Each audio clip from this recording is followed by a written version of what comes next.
안녕하세요. 셜떡앞TV의 명품 PD 한PD입니다.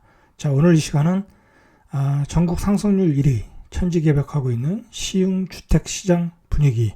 자, 시흥의 주택시장, 그러니까 시흥의 아파트 시장이 이번 주 한국부동산원에서 통계에 의하면 상승률 1위를 했어요. 이번 상승 사이클에서 시흥의 주택시장이 1위한 것은 거의 처음인 것 같아요. 최초인 것 같아요. 자, 왜 시흥의 시장이 일을 했는가?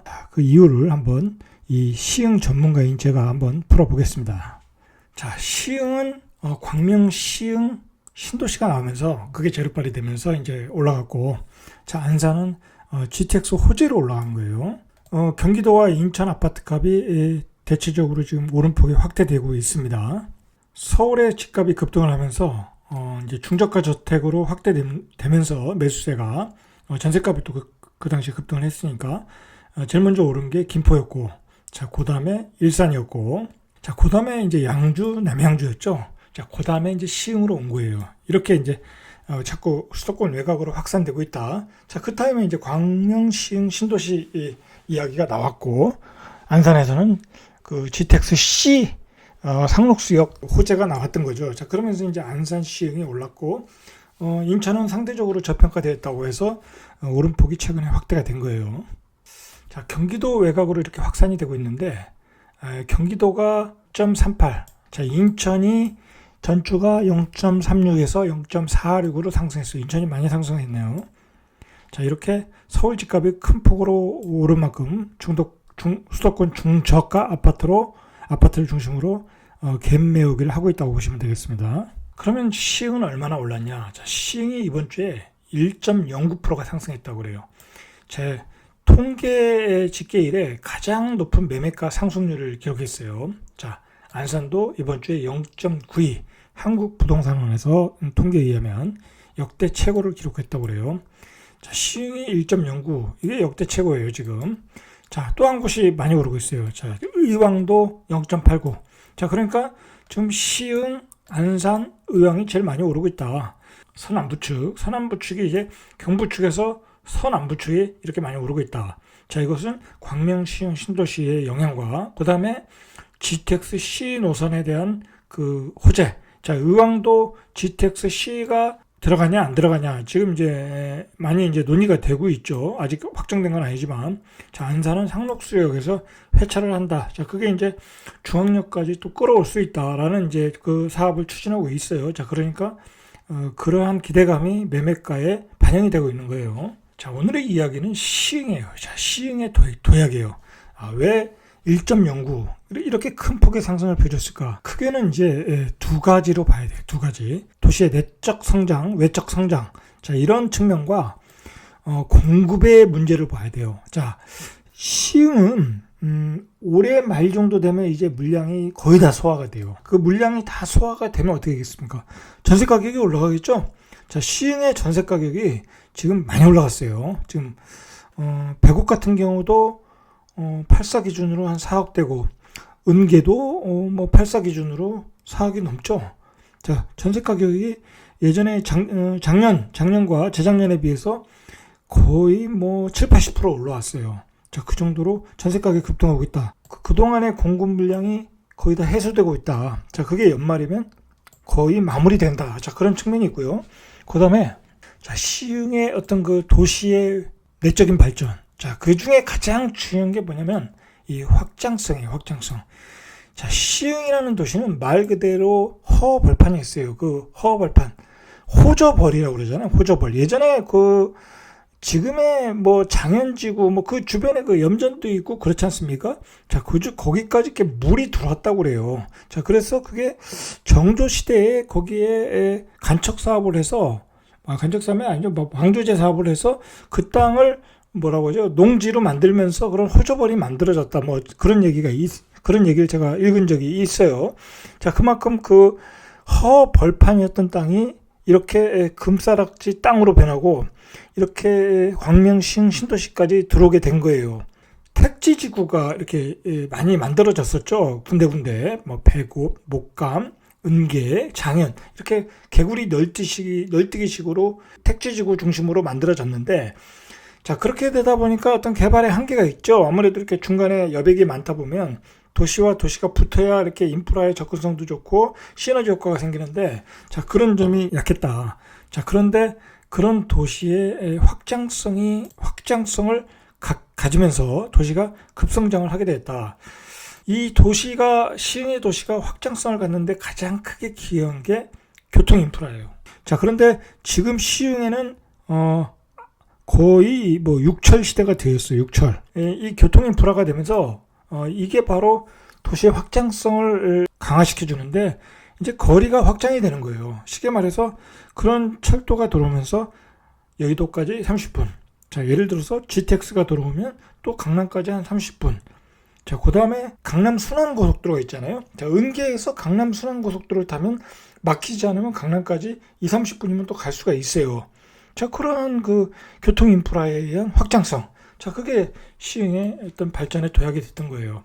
자, 그 다음에 지도를 보면서 나중에 설명하겠지만 시흥의 입지를 한번 보셔야 돼요. 시흥은 쉽게 말해서 인천과 수원, 인천과 판교, 그 다음에 인천과 강남, 그 중간에 있는 거예요. 그 중간에 있다 보니까 꼭 거쳐가는 입지가 되어 있는 거예요. 그러니까 당연히 교통 인프라가 발달할 수밖에 없다. 자, 그래서 도로망이 굉장히 좋아요. 자, 그러니까 도로망이 좋다는 건 뭐냐면, 그 다음 많은 택지지구가 들어올 수 있다는 거죠.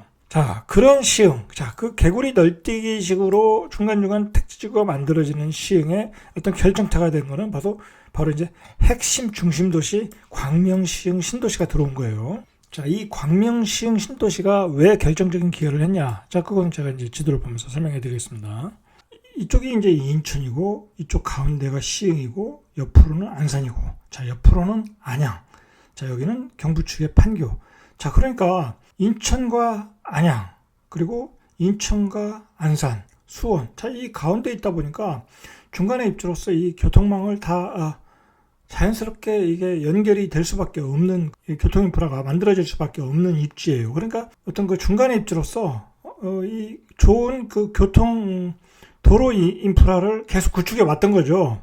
자, 그 다음에 이제 전철도 이제 수인선이 연결이 되는 거고, 그 다음에 이제 월판선도 당연히 이제 시흥을 지나갈 수밖에 없는 거고, 자, 그리고 신안산선도 안산에서 시흥을 거쳐서 광명을 거쳐서 여의도로 갈 수밖에 없고, 이 교통망이 좋아질 수밖에 없는 그런 입지다라고 보시면 돼요. 서해를 끼고 있는 그 임해공업의 입지다 보니까 이렇게 제조업들, 자, 그리고 이 수출항을 끼고 있다 보니까 제조업이 발달할 수밖에 없는, 자, 그런 또 입지이고, 자, 그러다 보니까 이제 이렇게 도시가 형성이 됐던 건데, 자, 중요한 거는 이제 바로 이제 이 중간의 땅들이 개발이 안 됐던 거죠. 개발이 안 됐던 거예요. 이 개발이 안 된 거는 이제 안산 중심, 인천 중심으로 개발을 하다가 중간에 이제 애매했던 거죠. 뭐 여기는 이제 도로망밖에 없고 철도가 없다 보니까 개발이 안 됐던 건데, 이제 이곳에 월판선이 지나가고 신안산선이 지나가고 서해선이 지나가고 세 개의 노선이 지나가다 보니까 택지지구가 이제 조성이 된 거죠. 시흥은 자, 이 정왕동, 이 구도심이죠. 이 정왕동과 그 다음에 은계, 자, 이 두 지구만 택지지구가 가장 큰 지역이었다. 그 다음에 이제 예를 들어서 시흥시청의 이런 그 조그만 택지지구들, 이 장곡지구나 여기가 무슨 지구죠? 이게 능곡지구. 자, 능곡지구 요 두 개 정도. 여기는 뭐 거의 뭐 조그만 어떤 그 택지지구였는데, 자, 시흥시청 입장에서는 여기다가 시청을 가운데, 그러니까 시흥 입장에서는 여기 가운데니까 일부러 시흥시청을 이곳에 입지를 한 거예요. 자, 이곳을 중심으로 시흥을 동서남북으로 이제 확장해가 나가면서 발전을 시켜보겠다, 이제 그렇게 된 거예요. 자, 그런데 이게 이제 도시가 이게 이렇게 연결성을 가지면서 발전을 돼야 되는데, 이게 이제 중간에 이렇게 논이라든지 산이라든지 이렇게 연결력이 떨어지게 된 거예요. 자, 그러다 보니까 도시의 발전에 한계가 있었다라는 거죠. 자, 그러면서 이제 이제 이 도시가 어떻게 확장성을 가졌냐면, 바로 이제 은계지구 입장에서는 뒤에 있는 그린벨트 지역을 보금자리 지구로 이제 지정을 하면서 이제 은계지구가 규모가 확장되면서 이제 은계지구가 발전한 것이고, 그 다음에 이제 그 신안선선이 들어온다고 하니까 이 목감지구, 이 어떤 계곡 협곡이죠. 자, 이곳에 이제 실질적으로 그 시흥 아파트의 시세의 어떤 대장이죠. 여기가 지금 뭐 제가 알기로는 거의 9억이 넘은 거로 알아요. 목감의 대장 아파트는. 자, 그러니까 이 지역, 이 지역도 여의도까지 30분 내로 갈 수 있다라는 그 호재가 들어오면서 이제 많은 투자자들이 들어왔죠. 자, 그런 가운데에서 또 이 트리플 역세권, 신안산선, 서해선, 그 다음에 월판선, 트리플 역세권, 판교까지 뭐 한 30분, 그 다음에 역시 여의도까지 한 30분, 자, 그 다음에 김포까지 뭐 한 30분, 자, 그 거리에 갈 수 있다. 자, 김포공항까지. 자, 그러면서 이제 또 이 지역이 굉장히 그 핫했어요. 또 시세를 리드했고, 자, 그 다음에 이제 자, 이렇게 이제 택지지구로서 초반에 이제 확장을 한 거예요. 그래서 도시의 발전에 이제 한계가 있었던 거죠. 자, 근데, 자, 그것을 마무리하는 게 뭐냐면, 자, 그것을 마무리했던 게 바로 이곳에 들어온 요즘 LH 사태로 시끄러웠던 광명시흥 신도시하고 광명시흥 테크노밸리였습니다. 자, 바로 이제, 도시가 발전을 하려면 직접근성이 좋아야 되니까, 자, 이곳에 광명시흥 테크노밸리를 놓으니까 일자리가 많아지는 거고, 자, 그리고 이곳의 중심지에 또 그 커다란 그 신도시, 광명시흥 신도시를 넣으면서, 도시가 이제 은기지구의 어떤 그 취약성이 뭐냐면, 이 택지지구가 조그맣잖아요. 다른 지역에 비해서. 자, 다른 지역에 비해서 조그맣다 보니까 어떤 상권의 규모가 작다. 자, 그런데 이 옆에 광명시흥 테크노밸리가 들어서면서 경인선이 연결될 가능성이 높다. 자, 그리고 상권도 좋아진다. 자, 그러다 보니까 은계지구의 집값이 이제 한양수자인 요즘 이게 한 7억이 넘었어요. 자, 은계지구의 집값의 좀 흐름을 보면은, 자, 예전에 이제는 처음에는 이 목감이 주도를 했어요. 자, 그 다음에 시세를 리드했던 곳이 바로 이제 은계지구였어요. 은계지구. 자, 은계지구가 완성이 되면서 정주권이 좋다. 자, 그러면서 은계지구가 입주하고 나서 가격이 또 급등을 했어요. 자, 그 다음에 이제 그 가장 또 뜨거웠던 지역이 어디냐면 바로 트리플 역세권 시흥시청역이었죠. 여기가 또 시흥의 가격을 리드를 했어요. 자, 그렇게 리드를 했어요. 자, 그 다음에 이제 가격이 최근에 이제 급등을 하고 있는 지역이 이제 이런 지역이에요. 이 105 신도시. 자, 그런데 이제 우리가 이 가격들을 보면은, 이게 이제 가격들을 보면은 조금 재미가 있어요. 예전에 이제 그 목감이 가격을 리드할 때, 자, 목감이 이제 최고 비싼 게 한 9억까지 가는 걸로 알고 있어요. 역세권에. 자, 목감의 그 호반 베리디움 3차. 자, 이게 지금 9억 3,500까지 찍었네요. 최고가가 9억 3,500이에요. 제가 알기로는 시흥 센트럴 프로지오가 8억 6,800. 자, 그러니까 아직은 이제 84 기준으로는 목감이 최고 높은 거예요. 이 목감이 이 시세를 초반에 리드를 했는데, 자 보십시오. 이 지역이 최고가가 이제 9억을 찍었고, 자, 시흥 시청역에서도 이 제일풍경채, 자, 이 아파트가 또 시세를 리드했어요. 최근에 찍은 게 3월 달에 찍은 게 7억 4,800. 제가 알기로는 이 가격보다는 더 갈 것 같은데 한 7억 9천. 뭐 거의 8억을 넘는 것 같아요. 이제 호가는. 자, 최고가를 찍은 게 7억 9,800. 뭐 거의 8억이 되겠죠. 자, 이 금강 펜트리움도 최근에 찍은 게 8억이 넘어요. 이제 한 8억 정도. 자, 그러니까 목감이 이제 목감이 대장 아파트가 한 9억 정도 찍고, 자, 여기도 한 8억 정도 찍고, 시세가 처음에는 이제 목감이 강했고, 그 다음에 이제 시흥시청이 강했고, 자, 은계가 가격이 좀 떨어졌었어요. 다른 지역에 비해서. 초반에는 이제 강했지만. 자, 그런데 이곳에 이제 광명시흥 신도시가 확정이 되면서 경인선이 깔리면서, 뭐, 이거 제가 옛날에 예상을 했었어요. 이 경인선이 깔리면은, 장현지구와 거의 동급이 될 수 있다. 이제 얘기를 했었어요. 자, 그러니까, 이 한양수자인이 제가 알기로는 7억 4,700, 거의 7억 7천까지 찍었네요. 자, 7억 7천까지 찍었어요. 그러니까, 지금 그, 제일 풍경채가 8억이라고 하면 뭐 거의 차이가 없죠. 자, 그런데 이 지역이 이게 확정되기 전에는 한 6억 한 2천, 6억 5천 많아야. 자, 그러니까 한 1억이 올랐죠. 자, 그러니까 한 1억 5천 그 차이 나던 게 한 5천 차이 갭으로 줄인 거죠. 자, 그러니까 이제 이 은계지구는 바로 이제 이 광명시흥 신도시가 들어선다는 예정하에 지하철 노선이 깔릴 거라는 기대감에 한 장현지구와 갭을 한 5천 차이로 줄인 거예요. 자, 그리고 실제로 이 우미림 같은데 여기 보시죠. 여기도 지금 40평이 8억 2천이에요. 8억 2천. 작년에 비해서 한 1억 정도 오른 거예요. 1억 정도. 자, 이렇게 갭을 줄이고 있다. 자, 그 원인은 바로 확장성이라는 거예요. 자, 보시면, 자, 여기 은계지구도 한 7억 5천, 84 기준으로, 뭐, 여기 역세권은 8억이 넘고요. 84 기준으로 2월 달에 찍은 게 8억 2천이에요. 자, 그러니까 호반 서밋을 기준으로 보면 장현하고 거의 가격이 동급이 된 거예요. 자, 그게 왜 그러냐면 제가 이제 예전에 이제 설명을 드린 적이 있는데, 자, 트리플 역세권이니까 당연히 여기가 비싸죠. 비싸죠. 당연히 비싼 거예요.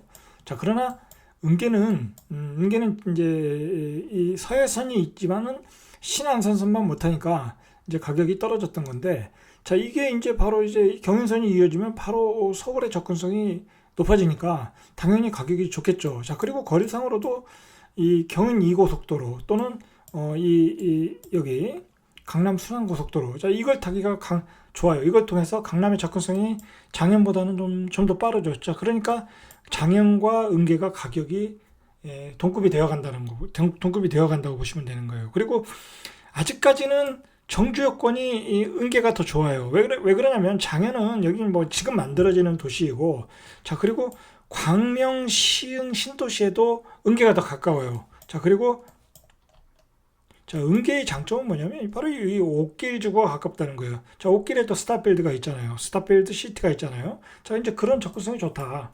그 다음에 부천 쪽으로 가깝고 도심 쪽으로 가깝다는 거예요.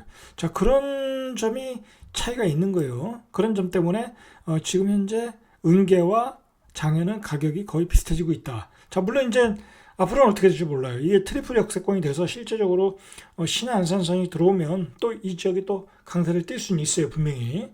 자, 어쨌든 지금 목감이 전체적으로는 뭐 목감이 아파트 가격이 전부 다 강세인 건 아니고 그 역세권이 강세이고 나머지 지역은 또 가격이 은계만도 못한 지역도 있어요. 예를 들어서 여기도 이제 그 디플러 여기 역세권하고 먼 지역 호반 메리디움 더 레이크 파크도 한 7억 2천 뭐 은계 정도. 자, 은계에 있는 아파트 정도 6억 7천 작년 12월에 거래된 게. 자, 그러니까 자, 평균적으로 보면 가격이 비슷해요. 대장 아파트는 이제 목감이 더 강해도. 자, 그러나 이제 장현과 은계는 가격이 좀 비슷해져 가고 있다. 사실 이게 작년만 해도 이렇게 상상을 못했어요. 왜냐면 워낙 트리플 역세권이 강해서. 자, 그러면 또 이곳을 보셔야 돼요. 이 시흥의 분위기를 좀 정확히 아시려면 예전에 가격이 제일 싼 곳이 바로 이제 이 105 신도시였어요. 자, 이 105 신도시가 가격이 제일 쌀 수밖에 없죠. 제일 그 외지고 뭐 지하철 역세권이라고 초역세권이라고 할 수 있는 게 없었어요. 자, 오이도역이 있지만은 이 오이도역과 수인선은 있지만은 뭐 수인선은 뭐 그렇게 많이 이용하는 노선은 아니니까. 자, 그리고 오이도역은 또 그렇게 많이 이용하지 않아요. 왜 그러냐면 뭐 이걸 타고 강남으로 출퇴근한다는 것은 뭐 1시간 이상 걸리는 거니까 잘 이용을 하지 않아요. 차라리 여기서 이제 광역버스를 타고 강남역으로 가는 버스를 이용하죠. 뭐 빨리 가면 뭐 한 40분이면 가니까. 이게 입주할 때 2019년도에 입주할 때 이 호반 서밋 플레이스가 바다가 보이는 게 한 4억 한 2천, 그리고 84가 한 3억 후반대도 살 수 있었어요. 여기 실제로 2019년 입주 당시에 3억 8천, 3억 6천, 프리미엄이 한 2, 3천이면 샀었어요. 자, 그런데 지금 그게 얼마냐면 이 아파트가 지금 얼마냐면 최고가 7억 4,500, 7억 4,200, 뭐 평균적으로 한 7억은 찍고 있는 것 같아요. 자, 이 SK 뷰도 마찬가지예요. 요즘 최근에 찍은 게 한 7억 4천, 7억 한 4천까지 찍었어요. 6억에서 6억 5천, 뭐 싸면 5억 8천. 자, 이렇게까지 찍었어요. 자, 그러니까 2019년에 비해서 한 1억 5천. 자, 그 정도 올라왔어요. 그러면 이 지역의 105 신도시의 가격이 제일 외진 곳. 자, 이 아파트 보시죠. 중앙 S클래스도 요즘에 5억 6,800. 뭐 호가는 6억 나오는 것 같아요. 그러면 뭐 한 5억 7, 8천 정도 되는데 여기도 한 1억 한 2, 3천 올랐어요. 자, 그러면 평균적으로 한 6억에서 한 7억 정도, 지금 최고가는 7억 5천이니까 한 평균적으로 6억 5천을 잡으면 되겠죠. 6억 5천. 갭이 많이 줄었죠. 갭이 많이 줄었어요. 자, 그러면 이 도시가 이렇게 가격이 올라간 데는 어떤 원인이 있겠냐? 물론 이제 다른 지역이 뛰니까 이쪽으로 수요가 이제 몰려서 갭 메우기를 했다고 그러는데, 이제 그거는 조금 추상적인 얘기이고, 좀 보다 구체적인 얘기는 결국은 도시의 정주 여건과 확장성이에요. 자, 이런 도시 같은 경우는 그 도시 내적으로 거의 완벽해요. 제가 보기에는, 살기에는. 내가 만약 직장이 뭐 송도다, 이 부근이다, 뭐 조금 멀어도 상관없어요. 강남에서 출퇴근하시는 분도 있으니까. 자, 그런데 이 안에서 생활하기는 거의 완벽해요. 거의 다 있어요. 제가 보기에는 뭐 프리미엄 아울렛도 있고, 뭐 여기 공원도 있고, 이 바다 근접한 이 쾌적성도 좋고, 그다음에 뭐 이 뒤에 있는 배후에 있는 상권도 좋고, 뭐 소래포구도 있고. 자, 그리고 이 도시가 발전할 수 있었던 거는 확장성이에요. 확장성. 지금 추진하고 있는 게 여기다 이제 백옷대교라는 걸 추진하고 있지 않습니까? 굳이 뭐 백옷대교가 없어도 이렇게 돌아가면 얘가 송도니까, 이 송도가 인프라가 좋지 않습니까? 그러니까 이 송도의 인프라를 이용할 수 있다. 자, 그런 확장성을 가지고 이 도시가 발전한 것 같아요. 뭐 예전으로 보면 뭐 이 도시는 거의 뭐 시골이었죠. 뭐 그 개발을 할 수 없는 부지였는데, 자, 송도와 인접하고, 그리고 지하철이 들어오고, 자, 그리고 여기 월판선도 들어오고, 자, 그러면서 이제 이 도시를 서울대학교를 출범하면서 이렇게 발전을 시켰던 거예요. 자, 그 초반에는 그런 어떤 그 주목을 못 받았어요. 분양가에서 2019년도에 입주할 때만 해도 프리미엄 2, 3천이었는데 지금은 분양가의 2배가 됐다는 거예요. 그 2배가 원이 되었던 것은 결국 확장성이었다. 자, 확장성이고, 자, 그 다음에 이제 여기 월판선이 들어오고, 월판선이 들어오면 예를 들어서 초역세권은 아니지만 버스로 한정거장 정도 가고, 한정거장 정도 이용해서 가서 한 뭐 급행으로 가면 30분이면 갈 수 있으니까, 자, 그러한 도시이기 때문에 가격이 갭이 좁혀진 거예요. 지금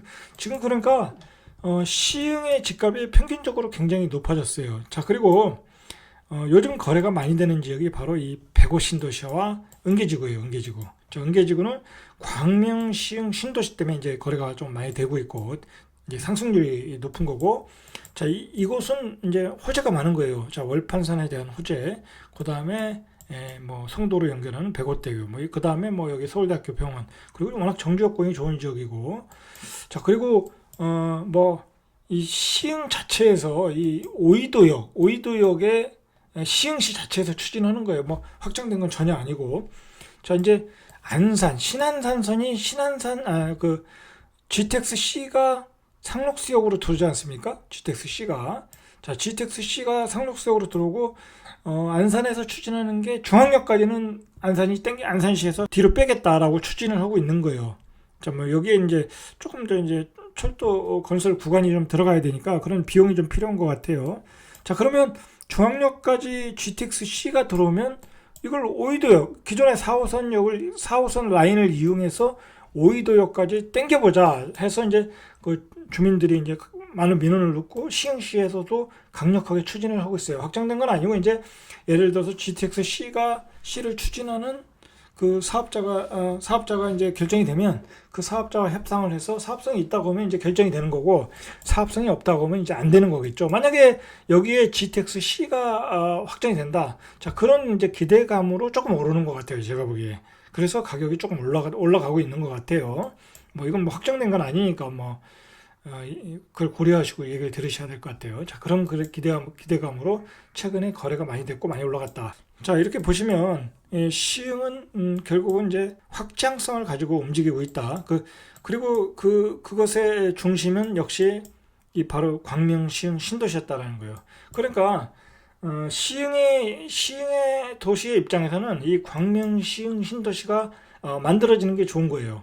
이걸 막 철회한다든지 그러면 별로 좋은 게 아니에요. 왜냐하면 이곳의 가운데에 광명, 시흥, 신도시라는 중심 핵심 도시가 만들어져야 이 가격이 또 굉장히 높게 형성이 되지 않겠습니까? 자, 그러면 이 가격을 기준으로 어떤 서로 가격 차의 갭을 메우게 되는 거예요. 그리고 이 지역에 많은 그 아파트들이 들어서야, 자, 이 아파트를 팔고 서로 간의 거래가 활발하게 이루어지는 거예요. 고가의 아파트가 들어서야. 자, 그런데 시흥은 앞으로 이렇게 건설할 지역들이 많아요. 이 안산 주변도 그렇고. 자, 그런 점에서 교통인프라도 계속 좋아지고 확장성도 좋아질 가능성이 많아요. 뭐 이 장현지구만 해도 여기 하정지구라고 또 있잖아요. 하정 이쪽도 개발을 부지로 지정을 해놨고, 그다음에 여기 안산 신길. 자, 요것도 이게 안산하고 시흥하고 또 낀 택지예요. 그러니까 여기도 또 개발이 돼야 되는 거고. 자, 그리고 백옷도 만약에 뭐 지금 추진을 하고 있지만 만약에 오이도역에 GTX-C가 들어선다. 그럼 여기 V시트라는 걸 또 개발하잖아요. 자, 그러면 이 부지가 다 개발되는 거예요. 다 개발된다. 자, 이 부지가 다 개발돼야 백옷도 좋아지는 거예요. 왜냐면 규모의 경제가 되는 거니까. 규모의 경제가 되는 거니까. 자, 이렇게 시흥은 앞으로 확장성을 가지고 발전할 가능성이 높아요. 자, 마찬가지예요. 목감도 이 보시면, 자, 목감도 이게 뭐 그나마 목감이 제일 그 교통은 좋은데, 이 교통 도로망이라든지 신안선선 접근성이 좋은데 이 협곡의 자리에서 이 확장성이 떨어져요. 자, 근데 이 목감도 바로 이 안산의 장상 그 공공주택지구. 자, 이곳이 있으니까 또 확장성을 갖고 발전할 수가 있어요. 이 안산 장상 공공택지지구는 굉장히 그 교통이 좋은 지역이에요. 상기 신도시 중에. 그러니까 상기 신도시에 그 주택 청약을 하시는 분들은 바로 이런 지역을 노리셔야 돼요. 이런 지역을. 자, 이렇게 확장성을 가지고 발전할 가능성이 있다. 자, 그리고 이 은계지구도 마찬가지. 만약에 여기에 2호선이 들어선다. 그러면 이제 이 외쪽으로 이 구도심, 이 구도심에 또 도심 재생할 지역들이 있어요. 이런 지역들 지금 뭐 추진하고 있는 지역이 있잖아요. 이런 지역들, 아니면 대하역 주변에 이런 빈 땅들, 이런 땅들, 자, 이런 땅들이 다 개발이 될 가능성이 높아요. 자, 그렇게 어떤 그 외적으로 확장성하는 것도 있고 도심 재생으로도 확장성하는 것도 있고, 자, 이렇게 발전한다. 그리고 시흥은 말 그대로 육철이 지금 계속 깔리고 건설하고 있는 중이에요. 그러니까 육철이 완성이 되고 광명시흥 테크노밸리가 들어서고, 그 다음에 백옷에 뭐 서울대학교 캠퍼스가 완성이 되고 서울대학 병원이 들어서고, 자, 여러 가지 산학연구단지가 들어서고, 자, 그렇게 되면서 이제 발전의 뭐 초기를 넘어서 뭐 좀 중기로 진입을 하고 있다고 할까요? 뭐 그런 단계로 보시면 돼요. 자, 그리고 처음에 얘기했듯이 이 입지가 좋아요. 이 가지고 있는 태생적인 입지가 배후에 인천을 끼고 뒤로는 안산을 끼고 옆으로는 수원을 끼고 서울 끼고, 서울도 강남 접근성이 좋고 안양, 판교도 가깝다. 자, 그러니까 이 지역은 어떤 교통의 입지가 좋아질 수밖에 없는 지역이다. 자, 그런 관점으로 보시면 될 것 같습니다. 자, 오늘은 여기까지. 이상 절대값 TV의 명품 PD 한 PD였습니다.